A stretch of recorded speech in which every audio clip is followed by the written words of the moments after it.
Hey guys, it's Michael here from the Coomer Homestead. In today's video we want to tell you what we did to protect our chickens from aerial predators, and in particular hawks. But before we get started, make sure you subscribe to this channel and you click on the little alert button so you get notified when we publish more videos like this.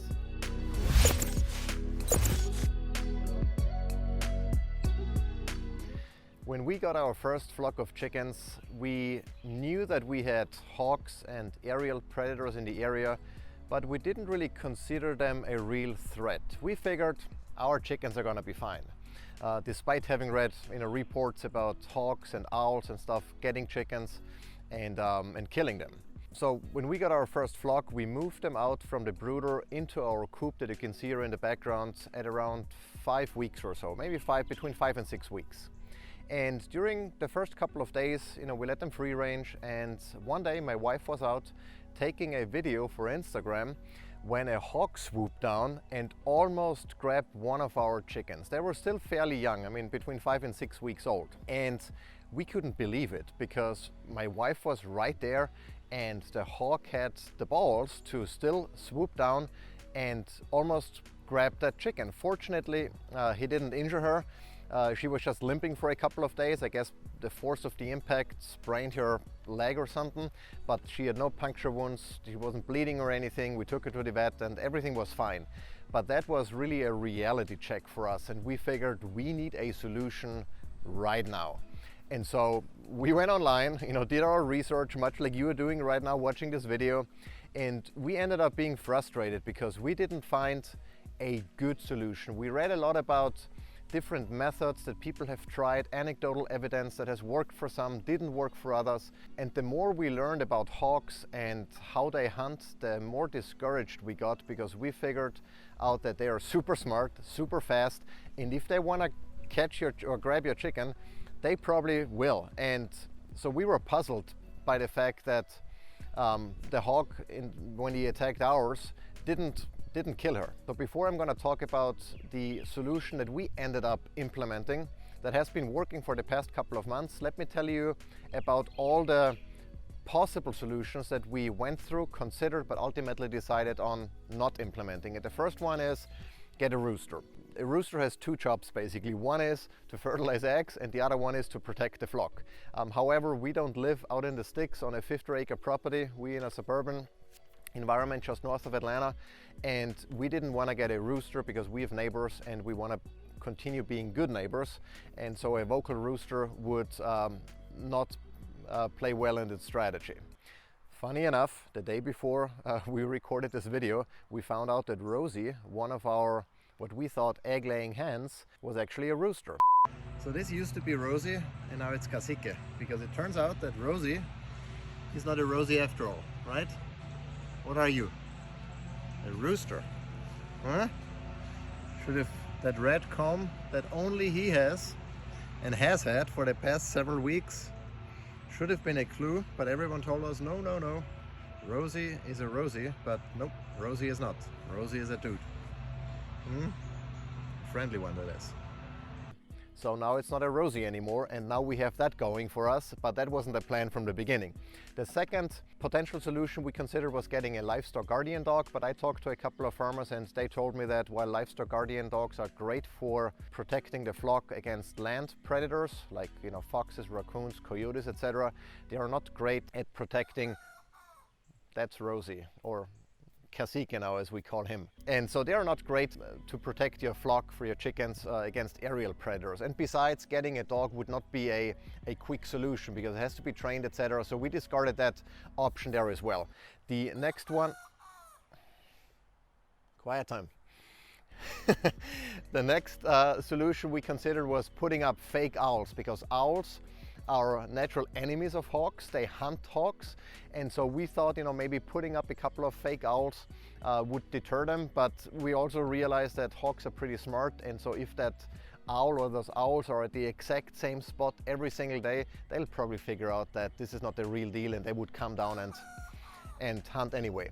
The next one was hanging shiny objects like compact discs on strings all around the coop or the area where our chickens are, but honestly it looks kind of crappy, and so we decided against that. Plus, we let our chickens free range, and we have like a little bit of an acre of property where the chickens can free range, and so we didn't want to hang CDs, all over the property. So we discarded that option as well. The next one was fishing line or fishing wire. You can't see it with the naked eye, or at least not very easily, but hawks, because they have such a good eyesight, they can certainly see that. And so we actually already bought the fishing line, and we almost started hanging it up, like creating a netting, but then we realized that fishing line is going to deteriorate. It's going to require maintenance, maybe after a year or so it's going to deteriorate, and you have all the broken fishing line on the floor. Chickens might be eating them, etc. So we didn't want to do that either. And the last option that we quickly discarded was locking our chickens up, because if you think about it, the only bulletproof solution is to have your chickens locked into the run or the coop, and we didn't want to do that either. We wanted our chickens to free range. So what did we end up doing? We ended up hanging a predator net. So you can see it there in the background, and you're going to see a couple of close-ups here throughout this video, but it's basically a nylon netting that we decided to hang around the coop area where they are most vulnerable, where they may be eating, etc. And so that's the solution we ended up implementing. I'm going to talk more about how we did that and in what fashion, but that has been working for the past couple of months for us. Now, before I talk more about that netting here, one thing that's very important for you to understand is since you cannot absolutely prevent a hawk attack unless you lock in your chickens, you have to figure out what is your risk. How likely is it that a hawk is gonna come after your chickens? Because ultimately, it's about making it difficult enough for the hawk so that the hawk goes somewhere else. If your chickens are the only source of food for a hawk in a 10-mile radius, then you will likely have to implement a different method or a different solution than what we have. We have plenty of chickens and livestock around. We have a lot of squirrels and chipmunks, etc. We have a lot of birds here. So there is plenty of food sources for hawks, and so our chickens are not the only one. In fact, the older they get, the bigger they get, the more unattractive they might become in comparison to a bird or a chipmunk or a squirrel. So our goal was to raise the bar, make it just hard enough for a hawk so he would go somewhere else. And so that's how we ended up with the netting that we mounted all around the coop. So what we did is we got some nylon rope, and we ran that rope from the coop to nearby trees, from tree to tree, from tree back to the coop, from the coop to the playground, from the playground to another tree. We basically created a mesh with that nylon rope, and then to that mesh foundation or frame, if you will, we attached the netting. And so the netting pretty much covers the area surrounding the coop. I want to say it's probably maybe, 20 feet in every direction around the coop. That makes it unlikely for a hawk to swoop in, at least in that area, because hawks can see that very fine netting. I mean, you can see it with the naked eye too, but hawks can see it even better. And the other thing that we did is we used the surrounding vegetation. So we have a lot of trees surrounding the coop, and at least in summer when the leaves are up, there is a very nice natural cover. So the netting combined with the natural cover, and then some extra places for our chickens to hide when they venture out into the pasture. Like we have a shed that has the door open all the time. We have a playground that they can use for cover. We have chairs here in the middle of our backyard. All of those things help them to seek cover relatively quickly and to reduce the chances of them being exposed out in the open. And so far, it's been working. And we've had hawks, we've had hawk flybys, quite a few that scared us, especially when the chickens were out from underneath the netting, when they were out here in the open. But so far, it's been working. And I think a couple of factors have helped us to prevent those hawk attacks in addition to our netting. One is the chickens have growing bigger, so they are now significantly bigger than some of the alternative food sources like birds, squirrels, chipmunks, etc. And there was actually one day we were out and the chickens were out in the open without any protection from aerial predators, and a hawk swooped over and actually wanted to catch the squirrels that were right next to the chickens, and failed, and then took off. And he didn't even attempt on attacking our chickens. So I think there is also a component of luck, of course. There is a component of having alternative, easier to catch food sources, but at least around the coop in those areas where there is protection, the netting has really helped us and has so far prevented any further hawk attacks. Now we are lucky, we have trees around, and so we could string the rope between those trees, and that made it very easy, or fairly easy, to attach the netting and cover a pretty wide area. We actually ran out of the netting, and so we added some regular bird netting that we had to protect our berry bushes. We have that on the back of the coop here. You'll see that here on the side as well. You can basically use any netting. Now, if you don't have any trees that can help you to attach the netting, then you can also use fence posts. Now, you just have to make sure those fence posts are fairly tall.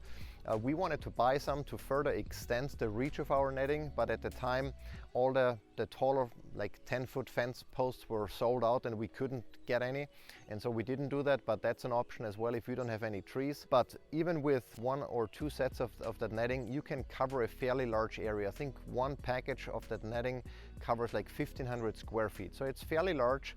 It's like it's rectangular, so we cut it in half.